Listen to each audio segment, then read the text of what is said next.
Santa Catarina de Alexandria, Virgem e Marte, rogai por nós. Então, Glaucio, o que você tem para nos contar a respeito da vida de Santa Catarina? Muito rapidamente aqui, né? Na verdade, nós trouxemos a Santa Catarina de Alexandria, que é a santa do dia, Uhum. e a gente vai tentar fazer isso, né, às sextas-feiras. Sim, com certeza. Trazer sempre o santo, porque a gente Entende que importante. o santo, ele é o evangelho encarnado. Exatamente. Então a gente vai sempre trazer, pelo menos assim, essa é a minha ideia. Fala nisso, isso aí, só pontuar rapidamente aqui, isso aqui me lembra que antigamente, quando eu fazia mais parte, né, desses grupos da igreja, grupos pastorais e tal, inclusive na liturgia de Cristo Rei, né, não sei se tem alguém da liturgia, eu não mandei no grupo lá o vídeo, né, mas eu sempre dizia o seguinte, o pessoal tinha muito essa ideia, né, disse, não, pegue a Bíblia e vá ler, porque você não lê a Bíblia. Aí você meio que obriga o povo a ler, entendeu, a Sagrada Escritura, às vezes até mesmo sem a própria fé da igreja. E como é que você vai ter a interpretação correta daquilo que nosso Senhor Jesus Cristo quis dizer na Sagrada Escritura? Ou seja, para que você consiga dali fundar uma nova igreja, é assim, ó. É só você entender o negócio troncho. Se você não submeter a sua interpretação àquilo que a igreja diz, você já não é mais católico. Já vai daí, né? Então, eu sempre dizia o seguinte, pessoal, vocês querem entender como é que é o evangelho de fato? Vamos observar a vida dos santos. Vamos ver como é que é viver de fato o que o evangelho nos ensina. É olhar para a vida do santo, né? Santa Catarina de Alexandria, né? Com certeza, pelos títulos Virgem e Marte, ou seja, conseguiu guardar sua virgindade para nosso Senhor Jesus Cristo. Veja, não é um simples guardar por guardar. É porque o santo, propriamente dito, né? Ele, quando entende essa questão de se manter na pureza da virgindade, é porque ele entende que está guardando para o esposo, que é nosso Senhor Jesus Cristo, né? E Marte, por quê? Porque provavelmente deve ter dado a vida. Tô aqui supondo, né? Porque eu conheço, né? Por conhecer poucas histórias de alguns santos, né? Sempre quando é virgem, Marte geralmente morreu para defender a próprio estado de pureza, para não perder a sua virgindade em qualquer tipo de vilimpêndio que queiram fazer com ela, né? Mas, Glaucio, fica à vontade. Não é isso, é assim, Santa Catarina de Alexandria é uma santa que não é tão popular quanto outros santos, né? São Francisco de Assis, Santo Antônio. Mas, de fato, é uma grande santa da tradição da igreja. É uma santa antiga. Assim, qual ano? Século IV, certo? Depois de Cristo. No 300 e pouco por ali. É. Ela pegou a época de Diocleciano, parece Diocleciano. Não, então, o imperador, a época dela, era um Maximiano. Maximiano Daia, né? Daia. E aí, o que aconteceu? Ela é considerada a padroeira dos filósofos, Santa Catarina de Alexandria. Nasceu, ela era de Alexandria, como o próprio nome diz. Em Alexandria, assim, era um ponto de confluência cultural. Eram várias culturas. Por exemplo, a cultura da filosofia pagã era muito forte. Filo de Alexandria, Clemente e tudo mais. E ela foi muito bem educada na educação pagã. Pagã aqui não se diz negativo, assim, né? Da sabedoria ainda não cristã. Você é muito bem educado e vive em uma família...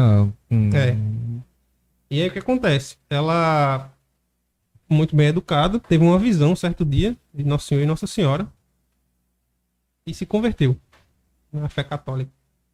E aí ela chegou, enfim, esse imperador que eu falei, Maximiano. Daia, ele perseguiu os cristãos ferrenhamente também. O que aconteceu? Ela foi lá até esse homem, esse tirano, conversar com ele, certo? A fim de convertê-lo. Havia toda uma corte com ele que começou a tentar refutá-la. Então essa cena é bem famosa na vida dela, né?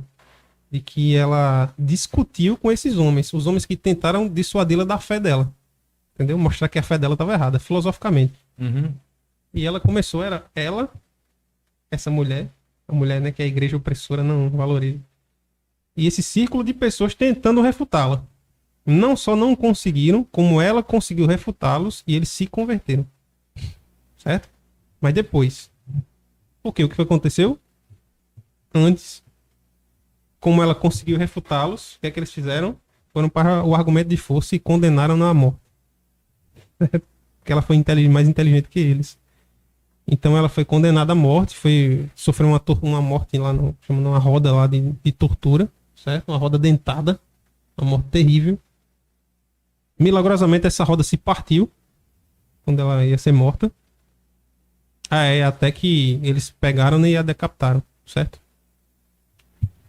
Então veja, ela é padroeira dos filósofos por causa desse evento espetacular e maravilhoso e miraculoso. E isso mostra ela ser proclamada como santa, é um reconhecimento da igreja pelo fato dela ter passado por isso, claro, grande fé, não arredou da sua fé, né? Mas mostra também como a igreja valoriza o papel da inteligência, da razão.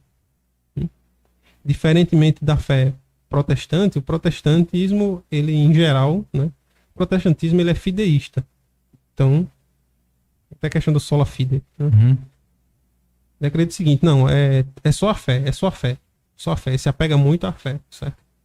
Recentemente tem um movimento de apologética cristã, de provar a existência de Deus ou não, no meio protestante também, isso é verdade, mas o protestante ele é muito ligado à questão da fé. E a questão da razão fica meio em segundo plano. Por quê? Porque até o próprio Lutero, que é o pai do protestantismo, ele via de modo muito negativo a razão. Ele via a razão como uma prostituta que havia se corrompido com o pecado original, assim, danificado terrivelmente, certo? E nós católicos não. Nós entendemos a fé e a razão como duas asas, né? Que sustentam a vida cristã. Por isso é que a igreja nunca viu problema em se valer da filosofia de um Santo Agostinho, de um Aristóteles. Por quê? Porque o que eles falavam racionalmente, falei Santo Agostinho, né? Mas Platão, porque Santo Agostinho... São Tomás de Aquino que faz a leitura de Aristóteles. Exato. Então, se valendo de Platão e de Aristóteles, sobretudo esses dois, Santo Agostinho e Santo Tomás de Aquino. Por quê? Porque aquilo que a razão deles podia alcançar, entendeu? Eles alcançaram tremendamente, claro, com seus defeitos ainda, porque não tinham a experiência cristã ainda, mas a igreja, né, e os teólogos católicos viram, não, isso aqui ele está falando sobre a realidade, então a gente vai aproveitar, entendeu? E até hoje é fundamental na teologia católica, por exemplo, Aristóteles, né? Sim. E você vê também, por exemplo, nos seminários, os padres estudam o quê? Teologia e filosofia. Reconhecer, né, saber olhar a realidade, certo?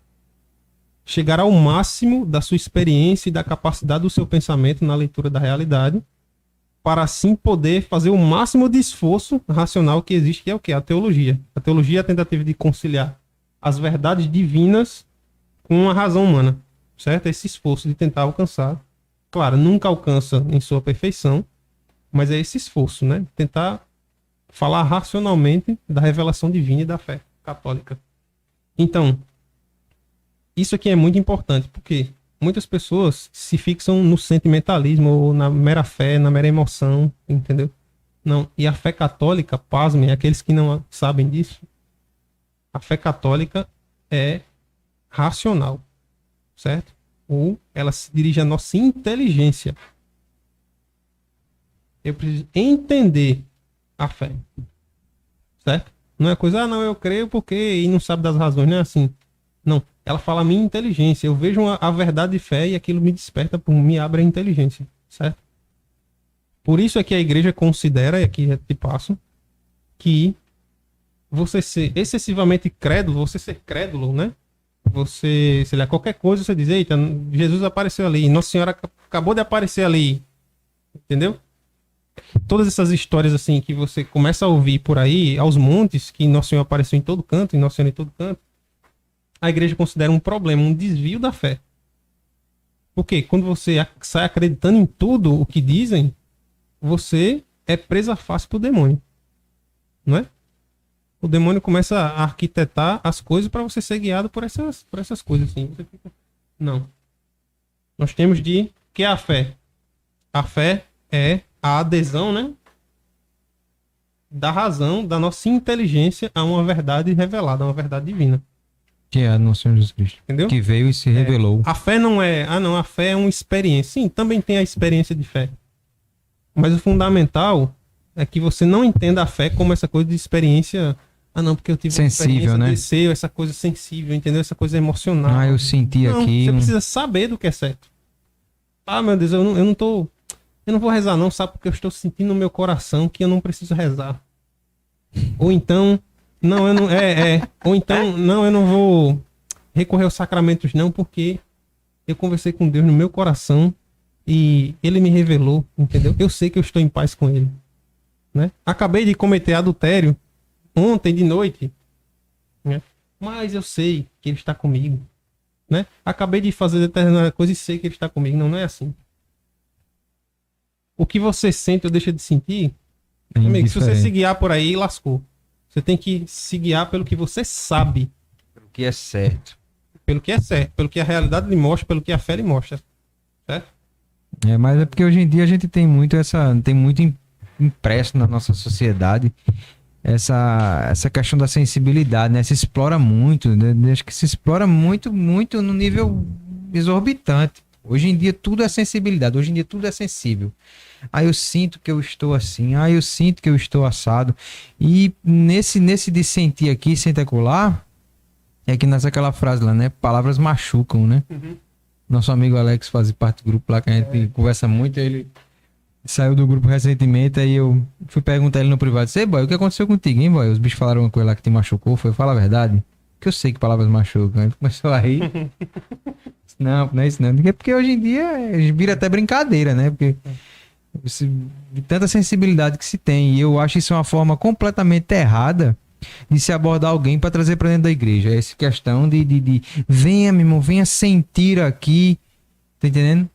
Nada contra, mas eu particularmente prefiro convencer uma pessoa de que ela está errada, como tentou fazer Santa Catarina, né? De Alexandria. Convencer os outros do seu erro, trazer eles para aquilo que é o correto. Ou seja, pressupondo que as pessoas serão até honestas intelectualmente, né? De poder entender e assumir que estão erradas, né? E aí sim, vir para dentro da igreja, né? Tanto que Tiago, né? Tiago é um cara muito, assim, do nosso meio de amizade aqui, que ele é um cara que eu gosto muito porque ele duvida muito. Uhum. E essa dúvida dele eu acho importante, porque ele, na dúvida, ele gera perguntas que, quando são respondidas, alimenta a inteligência dele e a adesão dele, né? Porque ele, quando ele entende que uma coisa é certa, ele vai lá e diz, tá certo, eu vou aderir, porque eu entendo o que é o correto, eu entendo o que é o certo. Né? Até porque, se não fosse assim, a gente teria que negar até nosso Senhor Jesus Cristo, né? Nosso Senhor Jesus Cristo, de fato, viveu, foi presente na história, né? Então, tudo que ele fez, né, que está registrado e testemunhado, né? Porque pense por um momento, nosso Senhor Jesus Cristo veio, mas você pode duvidar, eu não sei, eu não vi, tudo bem. Mas você não pode negar que pessoas morreram e morrem hoje em dia para dizer que nosso Senhor Jesus Cristo é Deus e Senhor. Aí eu pergunto para quem é, né, que não é católico, que é ateu, né? Você morreria pelo quê? Pelo que você daria vida, ainda mais hoje em dia, nesse tempo que a gente vive hoje em dia, que tudo é saúde, tudo é o meu bem em primeiro lugar, eu tenho que estar bem acima de tudo, né? Como é que você vai ser capaz de dar a sua vida por uma verdade que você pensa? São Paulo já dizia, né? Talvez alguém até se anime, né, a morrer por alguém sem ser pela caridade, né? Mas isso naquele tempo dele, por um justo, né? Por um justo. Mas eu duvido muito que alguém queira morrer hoje em dia. Porque hoje em dia, sinceramente... Até porque isso também é uma graça que o Espírito Santo que dá, né? Não vamos aqui ser hipócritas e achar que a gente tem a cacife de dizer assim, não, eu vou para ali e vou morrer, não. É o Espírito Santo quem concede essa graça de ser intransigente com relação à defesa da verdade. Por isso que assim... Isso é fundamental de aprender. É meio que um trava-língua aqui, mas eu acho que deixa eu ver um negócio aqui rapidinho, fecha a câmera. Vai ficar à vontade, meu pai chegando aí. Vejam, o nosso pensamento dos católicos, ele é realista. O que é que significa isso? Significa que, vejam bem, as coisas não existem porque eu penso, porque eu crio na cabeça, certo? Mas eu penso porque as coisas existem. Ou seja, a primeira coisa é eu reconhecer que existe uma realidade. Certo? Existe uma realidade. E eu vou pensar essa realidade que existe. Reconhecer a verdade nela e tudo mais. E não, a realidade só existe na minha cabeça e a verdade é a que eu quiser, a que eu criar. Não. Há coisas que você cria no mundo, certo? Mas você não pode deixar de reconhecer que existe um mundo objetivamente fora de você. Existe um mundo e eu tenho que pensar a realidade como ela é. Certo? Eu não sou Deus para criar as coisas Eu quero que agora... Quando eu falo, vou ao absurdo assim, por exemplo, eu quero que agora as macieiras deem uvas, entendeu? A gente sabe que não pode isso. Por quê? Porque existe uma realidade objetiva e a gente tem de se guiar por ela. Dobrar a cabeça diante dela, certo? Quando você vai no absurdo assim, todo mundo entende. Mas às vezes nas pequenas coisas, nós fazemos este movimento de negar a verdade que aparece diante de nós. Caramba, eu tô vendo que o certo é fazer aquilo ali, mas não é besteira. Mas, enfim, olha pro lado, né, desanuvia a sua consciência, dá uma abanada na consciência e você segue, certo? Nas pequenas coisas, se nós fazemos isso nas pequenas coisas, isso é terrível. Por que nós fazemos essas pequenas coisas? Porque nós nos enganamos assim. Porque a verdade é dolorida muitas vezes. Uma coisa aparece e eu simplesmente nego. Né? Como Nosso Senhor lá. Enfim, que foi lhe perguntado, né? O que é a verdade? Veja, a verdade está diante do sujeito e ele perguntou o que é a verdade. Deu uma de doido. Então, é isso. Como dizia Platão, verdade conhecida é verdade obedecida. Certo? Podemos criar coisas no mundo? Com certeza. Mas, sem nos guiar por essa coisa de, não, a natureza está mostrando outra coisa. Né? A realidade está mostrando outra coisa, mas o que importa é o que eu estou pensando. Tudo o que eu quiser, pode ser, o cara lá de cima vai me dar, como diz a música, né? Eu posso tudo o que eu quiser. Não é assim. Não, realmente não é assim. É uma tristeza, né? É uma tristeza, né? Bora passar?